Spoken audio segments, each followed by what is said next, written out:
አሜን። በዝክረ ተወልደ ጸረቀ የአቃቂ መንበረ መድኃኔዓለም ቤተክርስቲያን አገልጋዮች፣ መንበረ ካህናት፣ የጸጥታ ጉባኤ አባላት፣ የሰንበት ትምህርት ቤት ወጣቶች፣ አገልጋዮች፣ እንዲሁም የአካባቢው ምዕመናንና ምዕመናት የአቃቂ ቃሊቲ ክፍለ ከተማ ወረዳ አንድ የጽሕፈት ቤት ሰራተኞች ከመሪ ጀምሮ የመጣችሁ የማዕረጋችሁ ሁላችሁ የጸጥታ ኃላፊዎች በኃያሉ እግዚአብሔር ስም እንደምን ዋላችሁ? እንደምን ሰነበታችሁ? እንደምን ከረማችሁ? አሜን። ቸር አምላካችን እግዚአብሔር ከአምና እስከ አሁኗ ሰዓት ድረስ ጠብቆ ለዚች ዕለት ለዚች ሰዓት ስላደረሰን ለየዋላችሁ ምስጋና ስጡ።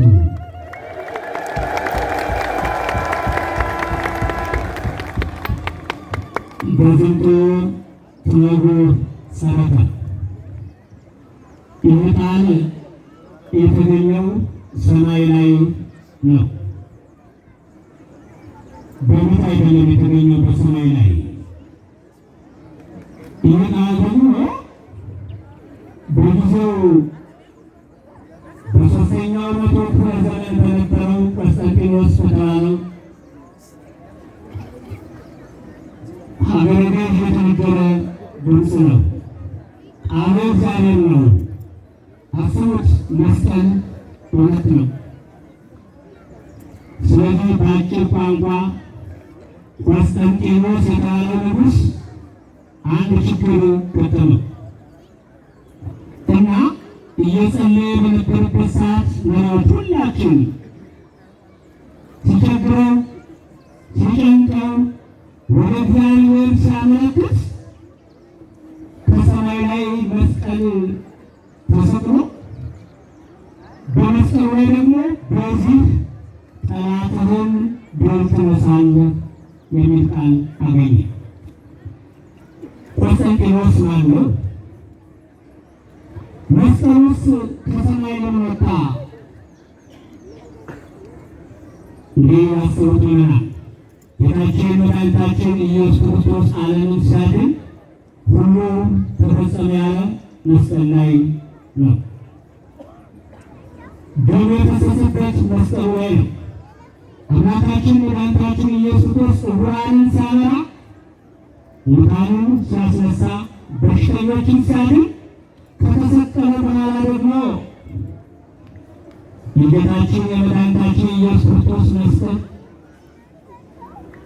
በሽተኞችን ሲያበራ፣ ሲያድን፣ ዕውራንን ሲያበራ፣ ለምጻም ሲያነጻ በጊዜው የነበሩት አይሁድ መሬት ቆፍረው እንደቀበሩት እናነባለን ማለት ነው። እንግዲህ መስቀሉ ተቀበረ። ከተቀበረ በኋላ ደግሞ ሰማይ ላይ ወጣ። እውነት አይቀበርም፣ እውነት አይቀበርም። ስለዚህ ይህ ቆስጠንጢኖስ የተባለው ንጉሥ እናቱ እሌኒ ትባላለች። ዛሬ በዓሉ እሌኒ ነው። እሌኒ የተባለች እናት ናት የምትነግሰው። እሌኒ ንግሥት መስቀሉን ፈለገች ስንል እንዴት ፈለገች? እሌኒስ ማናት? ከመስቀል ጋርስ ምን አገናኛት? እሌኒ የተባለች ሴት የተባረከች ሴት ነበረች። ስለዚህ ተርቢኖስ የሚባል የመጀመሪያ ባል ነበራት። እንግዲህ ከዚህ ተነስቶ መስቀል ላይ ቆስጠንጢኖስ የደረሰው አሁን ሴት ባላገባች ባሏ ለንግድ የወጣ አሁን ሰዎች እንደሚነግሩት ትዳሩን የምትመገበው የምትለብሰው እንዳይቸግራት አገልጋይ ቀጥሮ የምትላላታት ከጓደኞቹ ጋር ወጣ። እንደሄደ ትንሽ ዘገየና ከዘገየ በኋላ ወደ ሀገራቸው ሲመለሱ አንድ ሰይጣናዊ ሀሳብ ተነሳ። ወዳጆቼ በጎ ሀሳብ የሚያነሳ ሰው በጎ ሀሳብ ይደርሰዋል። ክፉ ሀሳብ የሚያነሳ ሰው በጣም አስቸጋሪ ነውና አንድ ጓደኛ እኛ አተረፈን ወላጆች እንዲያወሩ ይገጥማቸዋል። በየመስሪያ ቤታችሁ በየሰፈራችሁ ዛሬ በየትምህርት ቤቱ የሚለጠፈው ስም ማጥፋት ዘመቻ በእኔ ላይ ተነሳና እኛ ትተን ስንመለስ ሚስቶቻችን ሌላ አግብተው ቢሆንስ አለ። ተሪዎች በመካከላቸው ተነሳና የእናንተ ሚስቶች አላውቅም፣ የኔ ሚስት ግን ከኔ ውጭ ወንድ እንኳን ማነጋገር በዓይኗ ማየት አትፈልግም አለ። እንዲህ እምነት፣ እንዲህ መታመን፣ እንዲህ መተባበር አስቡት። እንግዲህ ከጨዋታ መካከል ያን ጊዜ የአንተ ሚስት ከሔዋን ወጋ ሄደችምን አለ። የአንተ ሚስት እኮ ሴት ናት፣ ሔዋን ልጅ ናት። ስለዚህ እንዴት እንደዚህ ላይ ትናገራለህ? እኔ ሂጄ ሚስትህን ወድጄ ብመጣ ምን ትከፍለኛለህ አለውና ጓደኛው አይ የኔ ሚስት አታደርገውም፣ ካደረገችው አታደርገውም፣ ግን ወረቴን እሰጣለሁ ትላለና እኔ ደግሞ እሷን ባላሳስታት ወረቴን ተባባሉ። ቃል ተግባቡና ሄደ። ባጭሩ ሄደና ወመፁ ነጋድያን ወኬዱ ምድረ አለ። በሀገሩ ገና ከወንዙ ሲወጣ ከባሕሩ ሲወጣ ነጋድያን መጡ፣ የብስ ረገጡ። የነጋዴ ሚስት የሆንሽ ገላሽን ታጠቢ፣ ቤትሽን አስተካክይ፣ ባልሽ መጥቷል አለ። ያኔ እሌኒ ሰማችና ያው ጸሎት ጀመረች። እሌኒ ስራ ጸሎት ነው። በኋላ ሰራተኛዋ ብቅ አለች፣ አገልጋይዋ። ያ ሰው ሰራተኛዋን አገኛትና እሌኒ እፈልጋለሁ አለ። አዳምጡኝ አባቶች፣ እናቶች ሁላችሁ። ብዙ ትዳር የሚገነባው በእውነት ተገንብቶ ብዙ ትዳር ደግሞ በውሸት ይፈርሳል። ምንም ስራ ሳንሰራ ሳናጠፋ ያለአግባብ የታሰሩ ያለአግባብ የተናዱ ቤቶች ብዙዎች አሉ። ስለዚህ ይህ መሰረት ለእኛ ጥሩ መሰረት ነው። አሁን ያኔ የሰች አገልጋይ ስትጠራ አየሌኒ ባሏ ለንግድ ከወጣ በኋላ እንኳን ልታናግሩት አይደለም ወንድ ባይኗ አይታ አታውቅም። ከጾም ከጸሎት ውጭ ወደ ቤተ ክርስቲያን ሄዳ ከመጸለይ ውጭ ስላናግራ አታውቅም በብዛት አለችው። ያኔ መላ ፈጠረ። እህቴ ሆይ እንዲህ ካለችሽ እኔ አንቺ ለእድሜ ልክሽ የሚሆን ወርቅ እሰጥሻለሁ። አሁን ያለንበት ዘመን ይሄን አንቺ ለእድሜ ልክሽ የሚሆን ብር እሰጥሻለሁ። ባሏና እሷ የሚተዋወቁበትን አንድ ነገር አምጪልኝ ሲላት ልክ አሁን እንዳለው ዘመን አሁንም ትናንትም የሰው ባህሪ አንዱ ነው። ዛሬም ትናንት የነበረውን ነው የሚነግሩ። አሁን ገላሽን ታጠቢያለሽ፣ ልብስሽን አውልቂ፣ ባልሽ መጥቷል፣ አቧራ አቧራ አፈር አፈር እየሸተትሽ ስንት ዓመት ቆይቶ የመጣ ባልሽን መቀበል የለብሽም አለችና እዛ ይመስላ ቀረበቻት። ያኔ ገላዋን ልታጠብ ልብሷን ስታወልቅ ባሏ የገዛላትን መሳሪያ ነው ወሰደችና ለዚያ ተወራዶ ለመጣ ነጋዴ ሰጠችው። ያሳዝናል ወገኖች፣ እንዴት የተደረገባችሁ ብዙዎች አላችሁ። ብዙ ሰራተኞች፣ ትልልቅ ሰዎች፣ ትንሽ ሰዎች ቀርባችሁ ትዳራችሁን የፈቱባችሁ በየመስሪያ ቤታችሁ የአይነት ሸቶ አስተውባችሁ ያለአግባብ የታሰራችሁ እግዚአብሔር ከእናንተ ጋር ሆኖ ያስፈታችሁ። በጎ ነገር ይጠናችሁ። አንቺ ሴት ቤቷ ውስጥ ያለ ሰይጣን በአገልጋይዋ ረታትና ሄደ መታወቂያቸው ሄደና የአንተ ሚስት ነው ዝም ብለህ ትወራለህ ትፎክራለህ።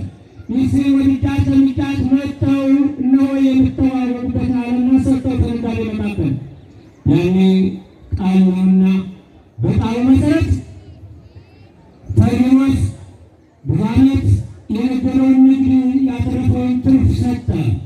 ወደ ቤታቸው ተመለሱ። የእሌኒ ቤት ታላቅ ነውና ወደ እሌኒ ቤት ሲመጡ ሌሎቹ ሲሳሳቁ ሲጫወቱ የእሌኒ ባል ግን ሐዘንተኛ ሆነ። ምክንያቱም ተመልሶ ስደት ይወጥ ነው። ተመልሶ ይሰደድ ነው። ባዶውን የገባ ምን ይዟል? የለውም እኮ ባዶ ሰይጣን ወስዶበታልና ገባ። እሌኒ አስተናግራ ምግብ አስታበቃ ማታ ወንድሜ ምን አገኘህ? ሌሎች ወንድሞች ይጫወታሉ፣ ይስቃሉ፣ አንተ ግን ታዝናለህ። ምንድን ነው ስትለው የነገርኩትን ያተረፍኩትን ትርፌን ወሰደብኝ አለች። ስለዚህ አንተን አልወሰደውም፣ የወሰደው ገንዘብህን ነው። የኔ ዘመድ ያንተ ዘመድ ገዥ ያልሆነ ምን ይሆናል? እንደ ሕጋችን እንደ ባህላችን ከአንተም ዘመድ ከእኔም ዘመድ የተወሰነ ገንዘብ እንሰብስብና እኔም አንተ ምን ስላለች እኔ ሳላደርገው ማለት አስቡ። እኔ ሳላደርገው በሰጠሁበት ተቀብዬ ባላደርጉበት ተበድሜ በሰጠሁበት ለምኜ አላደርገውም። ታዲያ ምን ይሻላል ስትሉ በማያውቀኝ አገርቼ እለምናለሁ አለ። በማያውቀኝ አገርቼ እለምናለሁ። አይሁዳስ እግዚአብሔር አንድ ያደረገውን ሰው አይለየውም። አንተ ስትሄድ እኔ ብቻዬን አልቀርም፣ አብሬት ነው የምሰደድ አለች። ሰው ሳያይ በሌሊት ተነስተው ሄዱ። በመንገድ ላይ ሲሄዱ ያው ውሃ ነው መንገዳቸውና ጀልባ የሚባል ነገር አገኙ። በጀልባ ተሳፈሩ። ሁለታቸው ብቻ። ምን ቢያደርጋት አስቡት እንግዲህ ሚስት ናት። እግዚአብሔር ስትል የሴትዮ የምታውቀው ነገር የለም፣ የምታውቀው ነገር የለም። የሰራች ያለ ነገሯ ነው የተከተለችው። እሌኒ አራት ዋው ስገው አቤት በደልሽኝ፣ አሳፈርሽኝ፣ በአንቺ ምክንያት ያተረፍኩትን ትርፌን እስከ ድረስ ተቀማሁ፣ ምን አድርጌ ስትለው አገልጋይዋ የሰጠቻትን የሰጠችውን ያችን ለውጧና በገንዘብ እነሆ እንዲያደረግሽው ሰጣት፣ አሳያት። ወንድሜ ይህን ነገር አላውቀውም፣ የራሰውም የለ አገልጋይ ናት አለች። እሷ ወስዳው ከሆነ አላውቅም እንጂ እኔ የምትለውን ነገር አላውቅም ስትለው ብሬቱ ላይቶች ስራሽ ያወጣሽ አለና ከጀርባው ላይ አንስቶ ባህር ውስጥ ጨመራት። እግዚአብሔር አምላክ በቸርነቱ ያድናት። አያችሁት? እኛም ዛሬ የሚገጥመን ነው። ምንም በማናውቀው ነገር ብዙ ጊዜ ከስራ እንታገዳለን፣ ከትዳር እንፈናቀላለን፣ አይምሯችን ይታወቃል፣ ብዙ ችግር ይገጥመናል። ነፍሰት ወደ ባህር ተጣለች። ያን ጊዜ የእግዚአብሔር መልአክ ቅዱስ ሚካኤል ከባህር ላይ ተቀበላት። እምራት ፈጣሪ ማለት ነው።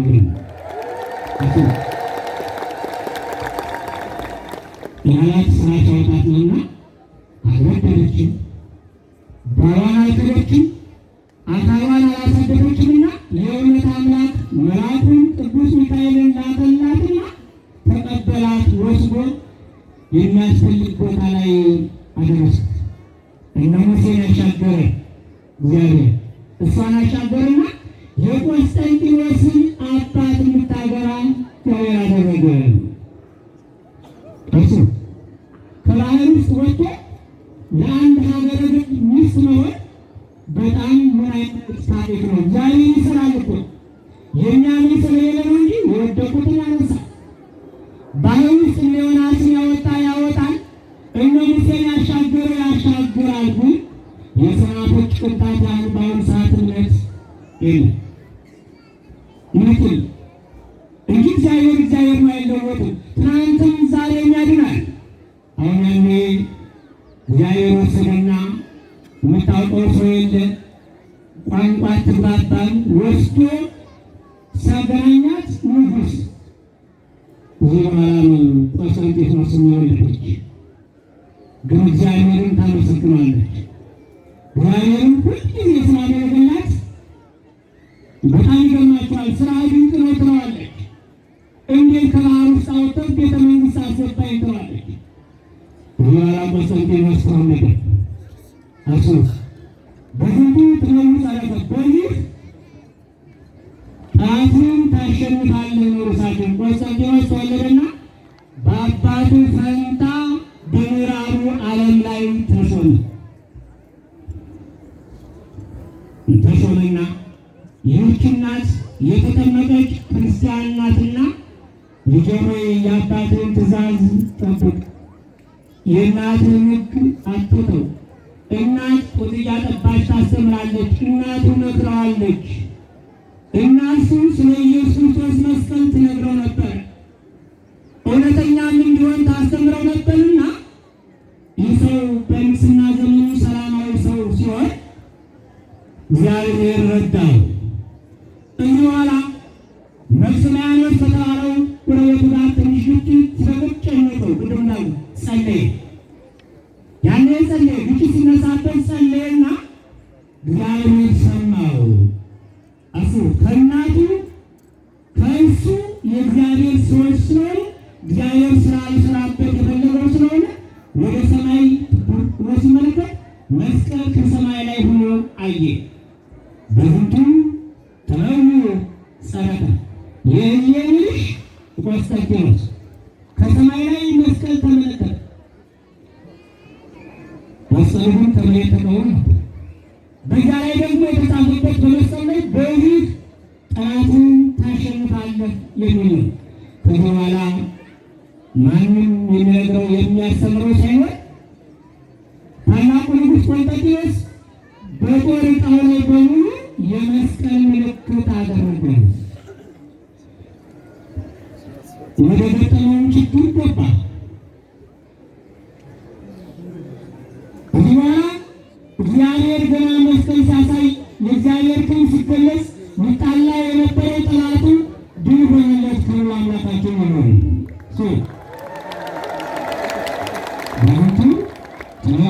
በዚህ ጠላትን ጥይት አይተኮስ፣ ገጀራም ሳይነሳ፣ እናቶች ሳይሰቃዩ እሱ እናቶች ሳይሰቃዩ፣ ልጆች ሳይሞቱ መስቀል በማሳየት ብቻ የመስቀል ምልክት በፋኖቻው ላይ በሰራዊቱ በሙሉ በእጁ አስገብቶ ሀገሩን ሰላም አደረገ። በኋላ እናቱ ልጅም አለች።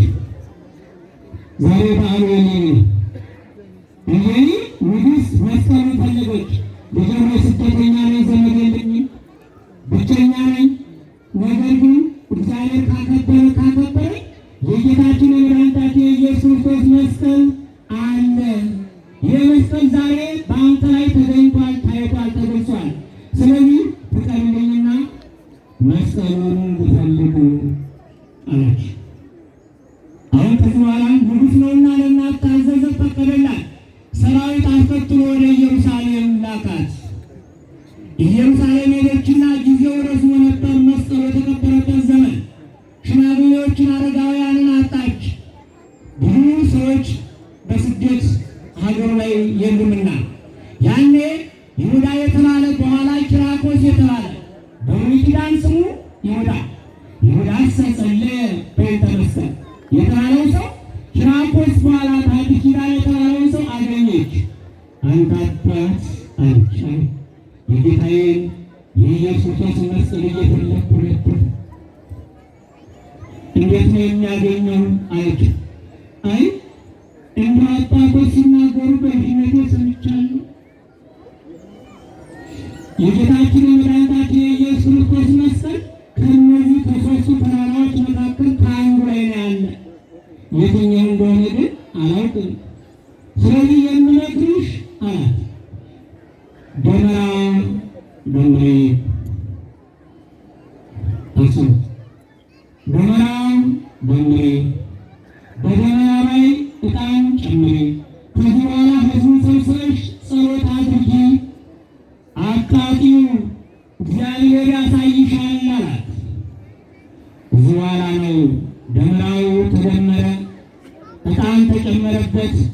ጸለዩ ምዕመናኑ በዚያው ተሰብስበውና ያ የዕጣኑና የደመራው ጭስ ከሰማይ ደርሶ ወደ መሬት አዘቀዘቀና ከሦስቱ ተራራዎች ከአንዱ ላይ የጌታችን የመድኃኒታችን የኢየሱስ ክርስቶስ መስቀል ካለበት ላይ አረፈ።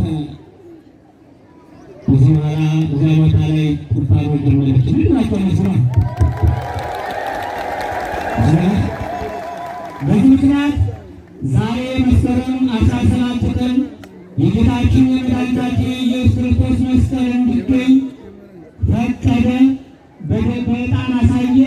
ያን ጊዜ የተጀመረ መጋቢት 10 ቀን መስቀሉ ወጣ። ክብር አምላካችን ይሁን። ደስ ይበላችሁ። ስለምናቶች ዛሬም እንደሌለ መሆን ያስፈልጋል። ዛሬም እንደ ቆስጠንጢኖስ መሆን ያስፈልጋል። ቆስጠንጢኖስን እግዚአብሔር ነው የመራው። እግዚአብሔር እንዲመራ ወደ እግዚአብሔር መቅረብ ይጠበቅብናል። እሌኒ ሴት ናት፣ ታናሽ ስደተኛ ሴት። ነገር ግን እንደ ማርያም መግደላዊት መስቀሉ ተፈቅዶላት እንድታወጣ ታዟል። እኛ ዛሬ የተከለከለብን ምንድን ነው? የተከለከለብን እውነት፣ የከለከለብን ኃጢአት፣ የከለከለብን ችግር አምላካችን እግዚአብሔር ከላያችን ላይ ይፍረድልን። ስለዚህ እግዚአብሔር አምላክ እንግዲህ ከዛሬ 30 ዕድሜ ሲቆጠር ብዙ ዓመት ነው። ይህ መስቀል የተገኘው በ3ኛው መቶ ክፍለ ዘመን ነው። የዛሬ 2000 ዓመት ማለት ነውና ይህ ዓመት እሌኒ እስካሁን እናስባታለን። ነገም ከእኛም ጋር በጎ ስራ እንድንሰራ አምላካችን እግዚአብሔር ስሙ የተከበረ ይሁን። በድጋሚ እንኳን ያደረሳችሁ፣ እንደ ዛሬ መከርና ያደረሳችሁ። የዘመናችን እሌኒዎች ለስራ ተነሱ፣ ለሰላም ተነሱ። የዘመናችን ቆስጠንጢኖሶች ለስራ ተነሱ። ይቆየንሽ።